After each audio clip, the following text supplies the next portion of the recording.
اس کے لیے یہ ہے کہ فی الفور اس کو ختم کر دینا یہ شاید ممکن نہیں ہوتا.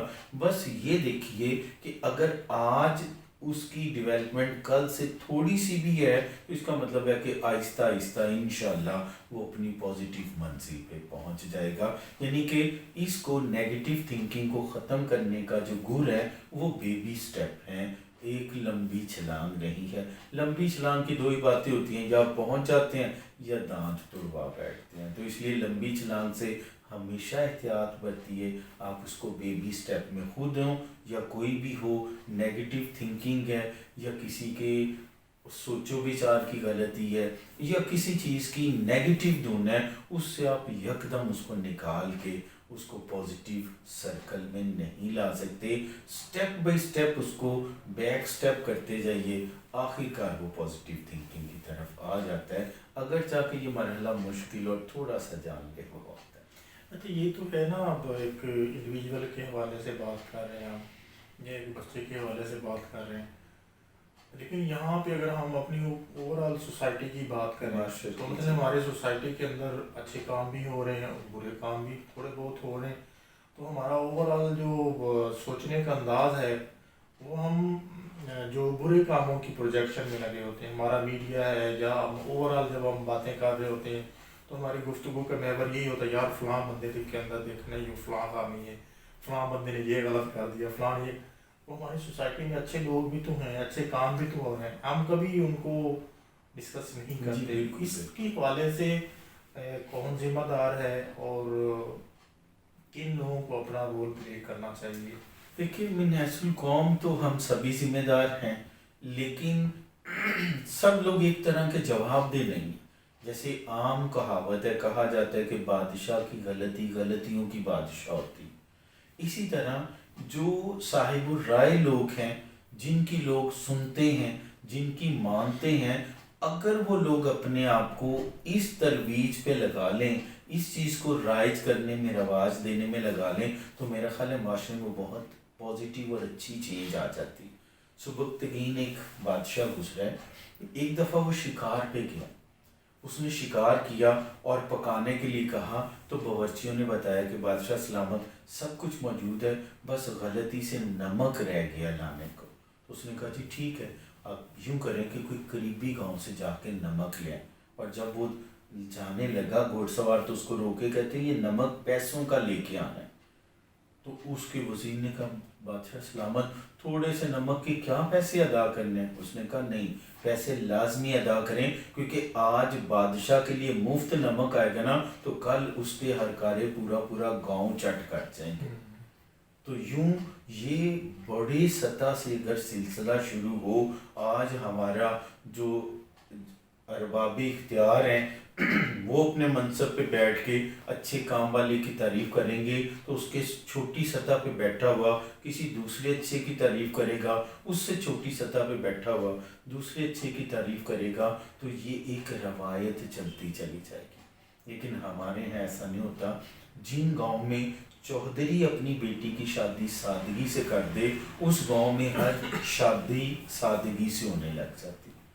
جس گاؤں میں چودھری بڑی دھوم دھام سے شادیاں کرتے ہیں, وہاں اصل مسئلہ بیچارے مزاروں کو ہوتا ہے, کیونکہ وہ مزارے جو ہیں وہ بھی پھر اپنی اوقات سے دگنا بڑھ کے کرنے کی لگن میں اپنی پوری زندگیاں برباد کر بیٹھتے ہیں. تو اس طرح اگر ہماری مسجد کے ممبر پہ بیٹھا ہوا مولوی اور کلاس میں کھڑا ہو کے استاد اور کسی بڑی پوسٹ پہ بیٹھا ہوا چیئرمین, وہ جب ایک اچھے کام کرنے والے کو پوائنٹ آؤٹ کرنے لگیں گے تو خود بخود اس چیز کی ایک وہ رواج آتا جائے گا. جب ایک چیئرمین ایک گیٹ کیپر کی تعریف کرے گا نا کہ یہ گیٹ کیپر دیکھیے کبھی بھی میرے سے لیٹ نہیں آیا, یہ پہلے آیا ہوتا ہے.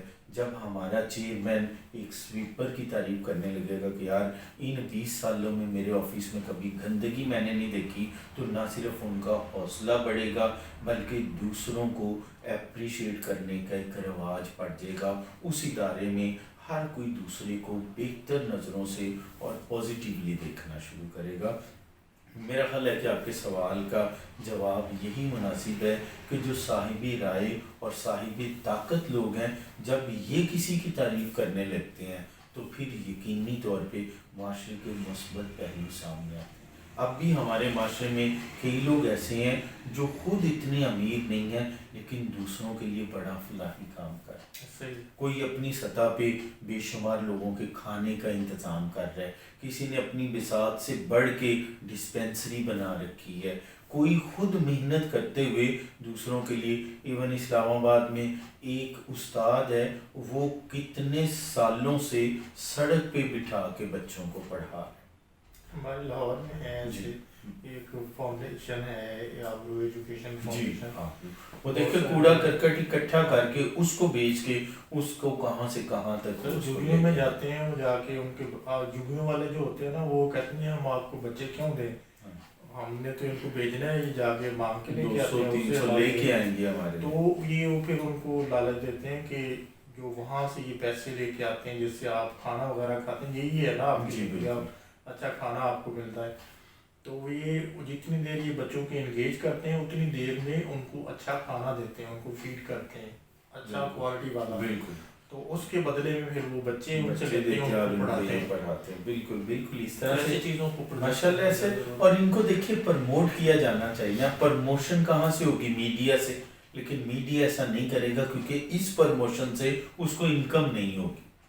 اس کو اگر پروجیکشن ملنی ہے تو میڈیا سے ملنی ہے، میڈیا کو اس کو ایک گڈ جیسچر کے طور پہ پیش کرنا ہے۔ آخر اگر وہ کما رہے ہیں تو ان پہ کچھ ڈیلیور کرنا بھی تو حق بنتا ہے، تو اس کو وہ اپنا ڈیلیوری حق سمجھ کے کرنے لگیں۔ آج ہمارا میڈیا ہمارے معاشرے کی پازیٹیو پہلو دکھانے لگے تو اگلے 2-4 مہینوں میں یہ پازیٹیو پہلو بڑھ کے دگنے ہو جائیں گے۔ جو لوگ اس طرف نہیں بھی راغب وہ دیکھ کے کتنی زیادہ اس کی رغبت کریں گے۔ ہمیں زکوٰۃ چھپا کے اور بعض اوقات بظاہر بھی دینے کا کیوں حکم دیا گیا کہ چھپا کے دیں کہ کسی کی عزت نفس بھی نہ جائے، اور بعض جگہ ظاہر کر کے دیں تاکہ دوسروں کو بھی اس کا جو ہے نا وہ ترویج ہو سکے۔ تو اس طرح اس کو میڈیا بھی ماشاءاللہ بہت آگے لے کے جا سکتے ہیں۔ ہمارے علماء، ہمارے جو امام مسجد ہیں، ہمارے ٹیچر، ہمارے کالج کے پرنسپل، ہمارے دفتروں کے چیئرمین، جی ایم، یہ سارے اس کی ترویج میں شامل ہو سکتے ہیں۔ یعنی کہ جو جہاں بھی موجود ہے اگر وہ یہ ٹھان لے کہ میں نے پازیٹیو پہلوؤں کو سامنے لانا ہے تو نیگیٹو تھنکنگ خود ہی کم سے کم تر ہوتی چلی جائے گی۔ ہر بندے کا وہ جہاں پہ ہے اس کا اپنا ایک جی رول ہے، اس بالکل کو بالکل یہ رول پلے کرنے کی ضرورت ہے۔ ایون گھر میں آپ اپنی بیوی کے کوئی اچھا پہلو دیکھتے ہیں تو کوشش کیجئے اس کو بھی سامنے لے کے آئیے کہ وقت پہ کھانا ملتا ہے، گرم چائے ملتی ہے، استری کیے ہوئے کپڑے ملتے ہیں، تو اس میں آپ کے گھر میں بھی کافی سکون جو ہے وہ آ سکتا ہے۔ جی بالکل ایسا ہی ہے۔ جی ناظرین، کیسا لگا آپ کو ہمارا یہ سیشن؟ ضرور ہمیں بتائیے گا، آپ نے اس گفتگو سے بہت کچھ سیکھا ہوگا۔ نیکسٹ پروگرام کے لیے ہمیں اجازت دیں۔ اگر ابھی تک آپ نے ہمارا چینل سبسکرائب نہیں کیا تو اس کو سبسکرائب کریں اور ساتھ میں بیل آئیکن کو پریس کرنا مت بھولیں۔